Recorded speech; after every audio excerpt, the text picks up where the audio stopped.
নমস্কাৰ, সকলোলৈকে আন্তৰিক শুভকামনা জনাই আগবঢ়াবলৈ লৈছোঁ আমাৰ ধাৰাবাহিক উপন্যাস মানুহ মানুহৰ বাবে। পূৰ্বতে এই উপন্যাসৰ কেইটিমান খণ্ড সামাজিক মাধ্যমৰ যোগে সম্প্ৰচাৰিত হৈছিল যদিও সম্পূৰ্ণ কৰা নহ'ল। পুনৰ আমি ভাবিছোঁ এই উপন্যাসখন ধাৰাবাহিকভাৱে আগবঢ়াবলৈ আমি প্ৰয়াস কৰিম। আপোনালোকৰ যদি ভাল লাগে লাইক কৰিব, কমেণ্ট কৰিব, শ্বেয়াৰ কৰিব আৰু মতামত আগবঢ়াবলৈ নাপাহৰিব। ধাৰাবাহিক উপন্যাস মানুহ মানুহৰ বাবে, লেখিকা স্বপ্ন বৰঠাকুৰ। প্ৰথম খণ্ড।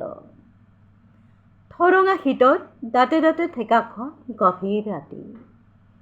ৱেগনাৰ গাড়ীখনত তেতিয়া 5গৰাকী লোক গৈ আছে গন্তব্যস্থললৈ। সেই নিশা গভীৰ কুঁৱলীৰ আচ্ছাদন, বাট-পথ একো নমনি। তেনে ঘন কুঁৱলীৰ আচ্ছাদনতে ৱেগনাৰ গাড়ীখন চলাই গৈ আছে এজন ওখ পাখ অলপ ক্ষীণকায় যুৱকে। জয়াল নিশা, মাজে মাজে যাত্ৰাৰ পথত বনৰীয়া হাতী, বাঘৰ গোচৰণি আমনি নকৰা নহয়। কিন্তু এই যে গাড়ীখনৰ ভিতৰত 4জন লোক, এজন সেই ওখ পাখ গাড়ী চালকজন আৰু তেওঁৰে পিতৃ, ভগৱত ব্যাখ্যাৰে গদগদ হৈ থকা হাস্যৰস ভৰা এখনি মুখ, পিছৰ আসনত বহি যোৱা সেই দৃঢ় স্বাধীনচিতীয়া মনৰ চালকজনৰ মৰমৰ বায়েক, যাৰ চকু তলবল সৃজনশীল কামৰ বাবে, আৰু তাৰ কাষতেই এগৰাকী লেখিকা, চিত্ৰশিল্পী। দেশ বিদেশতো যাৰ লেখা ছবিয়ে বহু সমাদৰ লাভ কৰিছে। মূলতঃ তেওঁৰ বাবেই যেন গভীৰ নিশাৰ এই যাত্ৰা। লেখিকাগৰাকীৰ কাষত বহি আহিছে তেওঁৰে স্বামী, ওখ পাখ, দেখাতেই উদাৰ উদাৰ লগা এখন মুখ।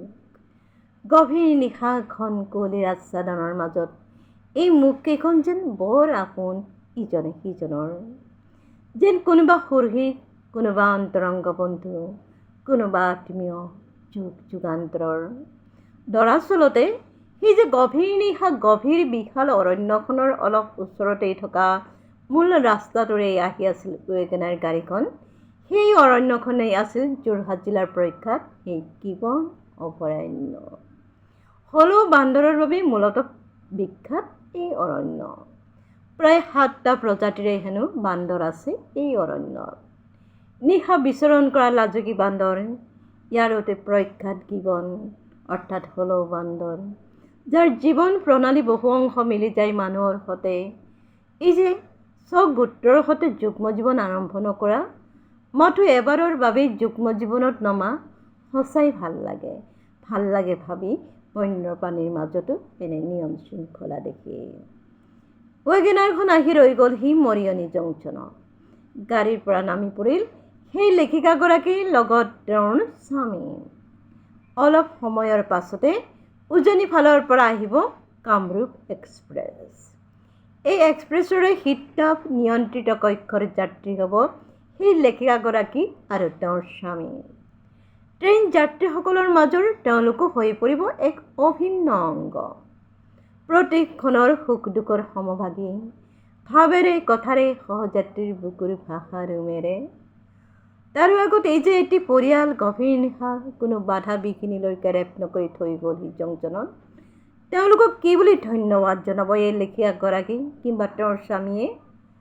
নাই নাই নাই, ইয়াত ধন্যবাদৰ কথা নহয়। ইয়াৰ মাথো বুকুৰ ভাষা বুজি পোৱাৰ কথা। এই যে মানুহ মানুহৰ বাবেই। ধন্যবাদ। আগলৈ পুনৰ কৈছোঁ, যদি ভাল লাগিছে লাইক কৰিব, কমেণ্ট কৰিব, শ্বেয়াৰ কৰিব। Bye bye.